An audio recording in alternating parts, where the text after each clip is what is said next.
kaming stock sa bahay, kaya naman mabilis ang grocery vlog lang to. Una ko nga pinuntahan itong section ng Pansit Canton dahil yan ang mabilis maubos dito sa bahay. Habang naglalakad nga ako, naku, may nakita akong bukas na pagkain, nag-free taste pa yata.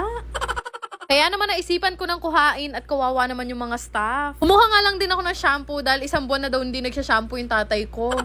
Tuwing napupunta talaga ako dito sa mga tinapayan, lagi talaga akong kumukuha dyan dahil yan yung mga baon ng kapatid ko. Mas nagmamadali na nga ako at hindi nakalista kung ano yung mga bibilhin ko. Daan nga ako dito sa stick ko, sayang wala yung favorite kong chocolate flavor. Kumuha nga lang din ako ng mga tissue dahil wala na akong stock, kakapulot sa mga takla ni Lily.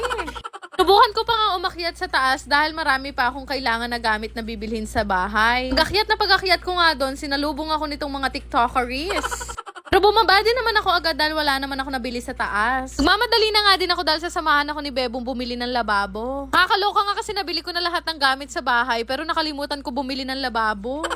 Anyway, nagbayad na nga ako at pwede nyo nga hulaan kung magkano napamili ko at yung unang dalawang makakahula ay bibigyan ko ng 500 Gcash. Nagkita na nga kami ni Bebo, malis na rin naman kami pero nagpahinto ako saglit sa kanya kasi meron ako nabasang bilo-bilo. Sakto nga Tom Goods na talaga ako kaya naman naisipan ko pa rin bumaba kahit mainit. Ito kasi talaga ako lagi bumibili nitong sampelo. Sarap kasi nila talaga magluto ng sampelo tapos napakamura pa. Sipin nyo 60 pesos lang yan pero natawad ko ng 30. Ba, hindi ko na nga hinintay na makauwi ako. Kumain na agad ako dito pa lang sa sasakyan. Kayo ba? Mahilig din ba kayo dito sa sampelot? Ayun na nga, fast forward. Nandito na kami sa Unitap at nagtitingin nga ako ng lababo. Tawa talaga ako dahil lahat ng appliances at furniture napamili ko na tapos yung lababo nakalimutan ko.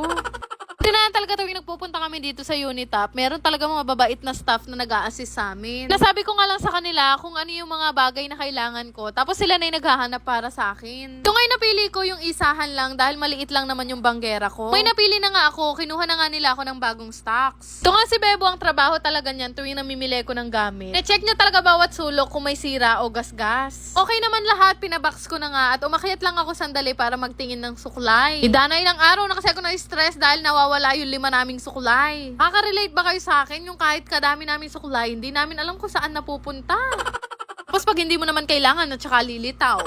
Yan, bumili na naman ako ng 3 piraso. Dahil nga malaki na withdraw ko kanina sa Aurora. Maghapon din naman ako sinamahan ni Bebo sa lahat ng lakad ko. Inaya ko silang dalawa ni Mami at ititreat ko sila dito sa Ningnangan, Pulilan. Di naman nga masyadong karamihan yung kinuha namin dahil 3 lang naman kami. Ako talaga, mahilig talaga ako kumain dito sa Ningnangan kasi gustong gusto ko yung mga luto nila dito. At habang naghihintay nga kami ng order, meron pang mga nakakilalang staff sa akin. Nakakaya nga kasi hindi pa ako naliligo.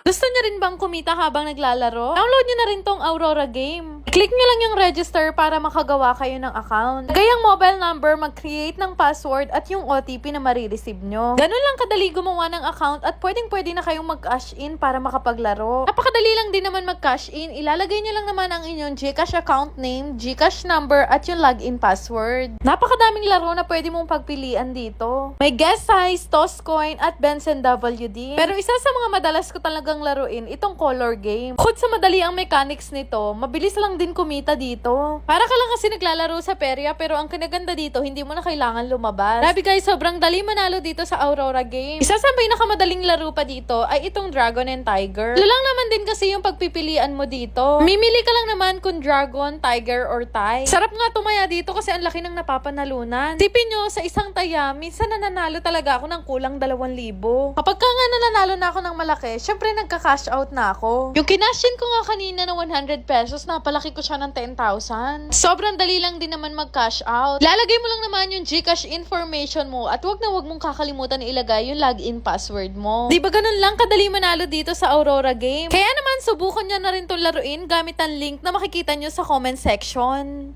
Yun lang naman. Salamat!